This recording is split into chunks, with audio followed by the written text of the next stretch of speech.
नमस्कार, मी प्रज्ञावंत गायकवाड. आपण पाहत आहात बातम्या 24 तास. आज आपण कोळवाडी या गावामध्ये अखंड हरिनाम सप्ताहाचं आयोजन करण्यात आले. त्या ठिकाणी भागवत कथेचं देखील आयोजन करण्यात आले. कोळवाडी गावचे प्रथम नागरिक महादेवजी दहिफळे आपल्यासोबत आहेत. त्यांच्याशी आपण संवाद साधणार आहोत की कशा प्रकारे या सप्ताहाचं आयोजन करण्यात येत असतं. काय सांगाल? आमच्या इथे प्रतिवर्षाप्रमाणे श्री हरिभक्त परायण ज्ञानेश्वर महाराज पुरे यांचे भागवत कथेचे आयोजन केलेले आहे व आज काल्याचा शेवटचा दिवस आहे आणि 2 ते 4 या वेळेमध्ये काल्याचे कीर्तन होणार आणि सांगता होणार. म्हणजे गावकरी सगळे वर्गणी गोळा करून या ठिकाणी सप्ताहाचं आयोजन करतात कसं? होय, सर्वजणांची सार्वजनिक.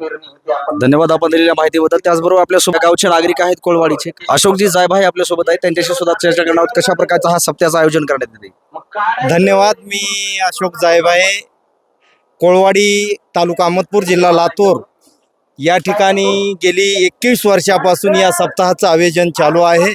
हरिभक्तपरायण ज्ञानेश्वर महाराज पुरी घाटनांदूरकर यांचं आता हे 12वं वर्ष चालू आहे आणि सार्वजनिक या सप्त्यामध्ये सर्वांच्या वर्गणीतून हा अखंड हरिनाम सप्ताह चालू राहत असतो.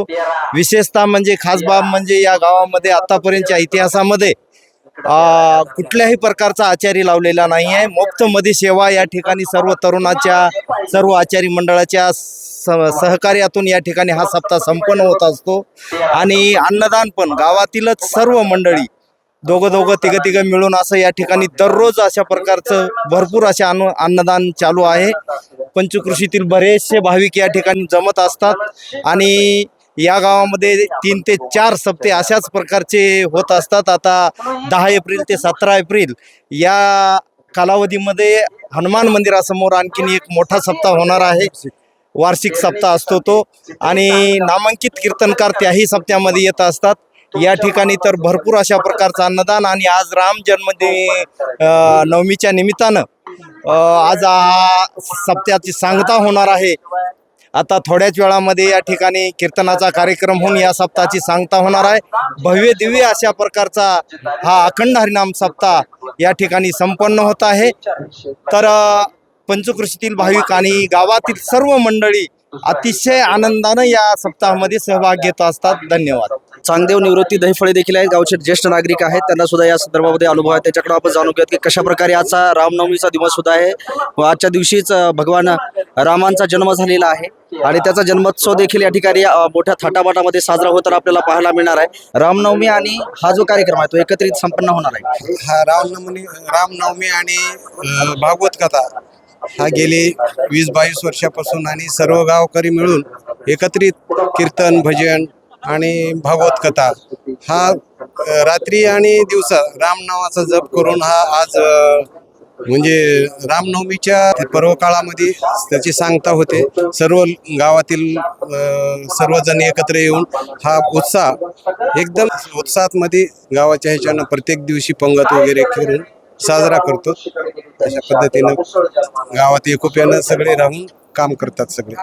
धन्यवाद आपण दिलेल्या माहितीबद्दल. त्याबरोबर आपल्यासोबत एक तरुण आहेत, त्यांच्याशी आपण चर्चा करावं की म्हणजे तरुण सुद्धा मोठ्या संख्येने या ठिकाणी सहभागी झालेले आपल्याला पाहायला मिळत आहेत आणि आनंदात हा उत्सव जे आहे तो साजरा केला जातोय. काय मत आहे तुमचं? तरुणांनी याच्यामध्ये सामील व्हायला हवंय कारण या समाजकार्यामध्ये जे साम्राज्य उभं केलं जातंय त्यामध्ये तरुणांचं मोठं योगदान असतं. तर तरुणाच्या माध्यमातून काय सांगण्यात येईल? काय सांगा? मोठा होता आमच्या इथे सप्ताह. आचार्य इथलेच असतात आमच्या इथं. समजे तरुण मंडळ इथंच येतात. समजे पुण्याहून ते मुंबईहून इथंच येते समजे. हां, धन्यवाद. म्हणजे तरुणांचा सहभाग जे आहे तो आपल्याला मोठ्या प्रमाणात इथं असलेला पाहायला मिळतो. त्याचबरोबर आपल्यासोबत एक सहशिक्षक आहेत गोविंदजी दहिफळे, त्यांच्याशी संवाद साधणार आहोत. काय मत आहे तुमचं या सप्त्याच्या संदर्भात? सर्व गावकरी मिळून एकंदरीत आनंदाने 7 दिवस सप्ताहाचा आनंदाने उत्साह करतात आणि 7 दिवस वेगवेगळे पदार्थ राहतात अन्नदान म्हणून. आणि आज रामनवमीच्या निमित्ताने या सप्त्याची भव्य मिरवणूक काढून या सप्त्याची सांगता होत आहे. धन्यवाद. जे अहोरात्र सेवा देत आहेत विनाशुल्क, कुठल्याही प्रकारचा शुल्क त्या ठिकाणी आकारला जात नाही आणि गावाच्या स्वयंपाकामध्ये अग्रेसर असलेलं व्यक्तिमत्व जे आहे ते आपल्यासोबत आहे. त्यांच्याशी आपण संवाद साधणार आहोत. कशा प्रकारचा अनुभव? बाबूजी दहिफळे यांचे सहकारी आहेत, म्हणजे यांची टीम आहे ती स्वयंपाक करते, ती कुठल्याही प्रकारचा शुल्क आकारत नाही. ही चांगली बाब आहे. समाजकार्य करतायत, त्याच्याशी आपण संवाद साधणार आहोत की सप्त्याच्या संदर्भामध्ये म्हणजे स्वयंपाक करताय, सगळ्या गावाचा तुम्हाला अनुभव आहे. कशा प्रकारचा अनुभव आहे? स्वयंपाकाचा गावाला किती अन्न लागतंय तेवढं आम्हाला समजत. म्हणजे सगळा जे हिशोब आहे तो हिशोब तुम्हाला एकत्रित कळतो. स्वयंपाकाला 1 रुपया पण घेत नाही. 4 पिढ्या झाल्या. 4 पिढ्या झाल्या. सेवा आहे की देवा धर्माचं लगन कार्याचं कोणताही कार्यक्रम असो आम्ही आमुले सेवा करतो. आम्ही 6 जण आहोत की त्याची आम्हाला गरज नाही. त्याचबरोबर रामभाऊ आहेत आपल्यासोबत. काय मत आहे रामभाऊ? आमच्या गावामध्ये 4 पिढ्या झालंय. आम्ही काही सुद्धा इथून मागं जे झालेले आहेत केलेले आहेत आम्ही आता ते गेले आम्ही ठेवलं. आता ह्याच्या पूर्वी असंच राहणार आहे आमचं. 1 रुपया घेत नाही. एकूण तरी 4 सप्ते होते. 4 सप्ते होऊन सुद्धा अजून लग्न कार्य आहे त्याच्यातून सुद्धा आम्ही 1 रुपया घेत नव्हतो. बाहेरला कसलाच आचार्य आम्ही लावित नव्हतो किंवा आमच्या गाववाल्याची पूर्ण आम्हाला मदत आहे म्हणून आम्ही करू शकतो. म्हणजे आपण सेवा आहे आमची आणि समजा मिळून आम्ही गाव करतो. काय? आज 3 दिवस झालं जामुनचाच कार्यक्रम आहे आमच्या गावामध्ये. काही बी कोणताही आटम करायला हवा आमच्या गाव करू लागते समजे म्हणजे सहकार्य करू. हा तरी आता मोठा अजून सप्ताह आमचा चालू होणार आहे. ते तर एकदम भव्य मोठा होणार आहे. दरवर्षी चालू राहते आमचं.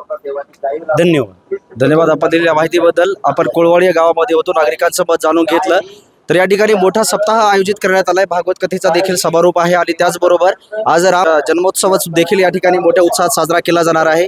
आपण सर्वांशी चर्चा केली तर असं वाटतंय मोठ्या उत्साहात हा जो सप्ताह आहे ते संपन्न होताना आपल्याला पाहायला मिळतोय. कॅमेरामन दिनेश कांबळेसह प्रज्ञावंत गायकवाड, बातम्या 24 तास.